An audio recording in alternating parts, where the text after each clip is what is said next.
In the ancient city of Athens, long after Socrates had questioned everything and Plato had imagined the eternal world of forms, a young thinker set out to understand the world in a new way.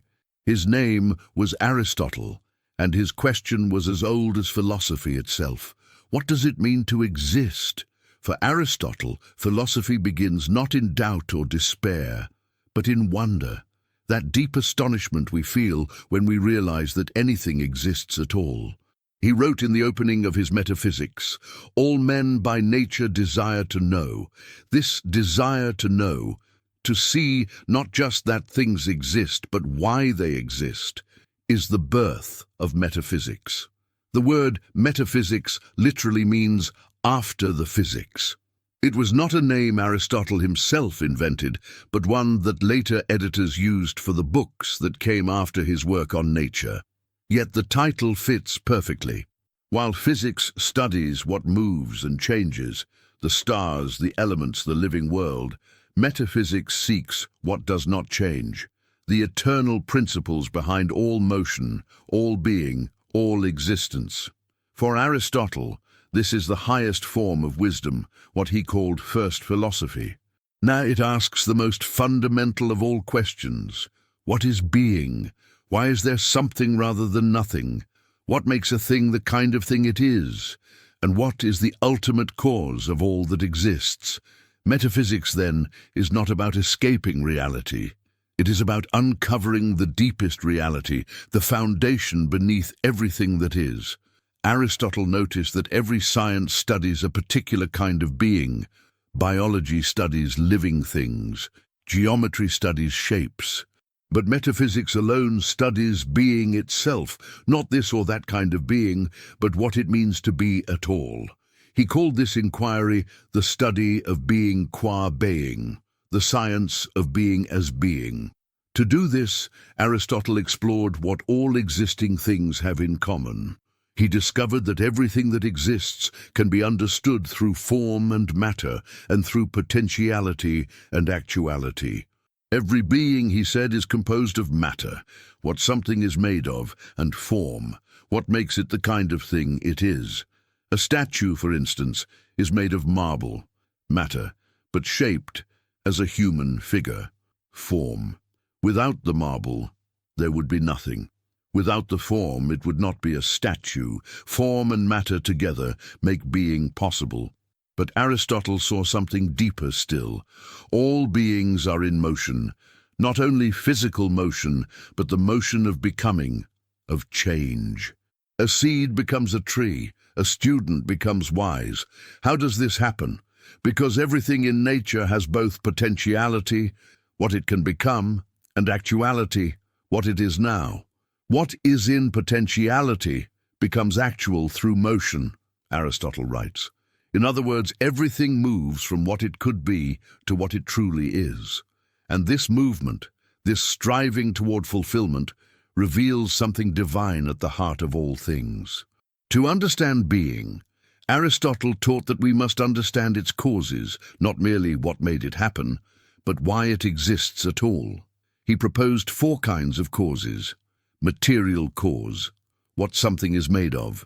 The bronze is the material cause of a statue. Formal cause, the essence or pattern that gives it identity. The design of the statue, the image of a man, is its form. Efficient cause, the agent that brings it into being. The sculptor is the efficient cause. Final cause, the purpose, the end for which it exists. The statue's final cause might be beauty, memory, or honor. For Aristotle, this 4th cause, the final cause, is the most important.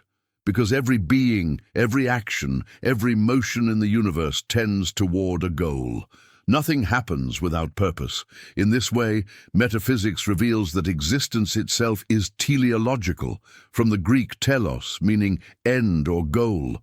Everything strives toward its fulfillment. But Aristotle asked a final, deeper question.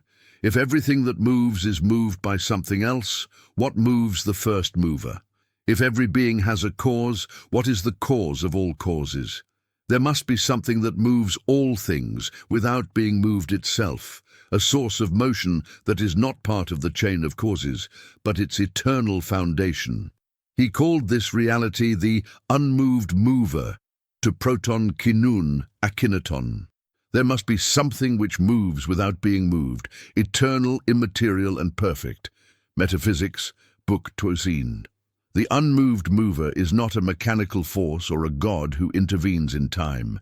It is pure actuality, the fullness of being with no potentiality left unrealized.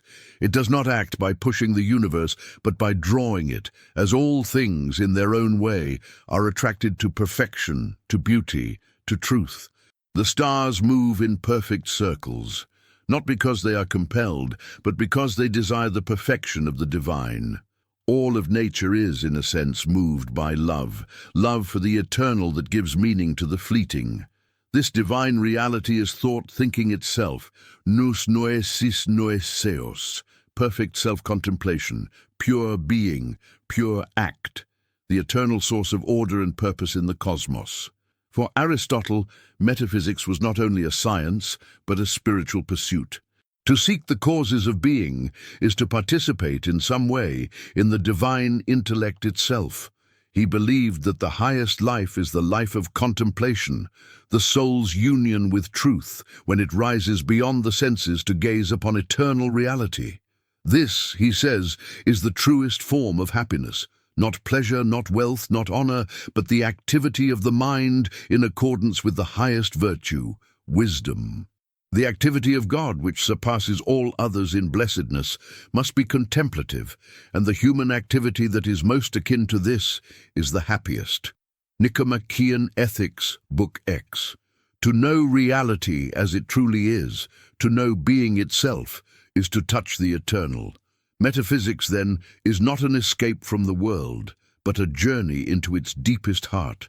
Though centuries have passed, Aristotle's metaphysics remains one of the great pillars of Western thought.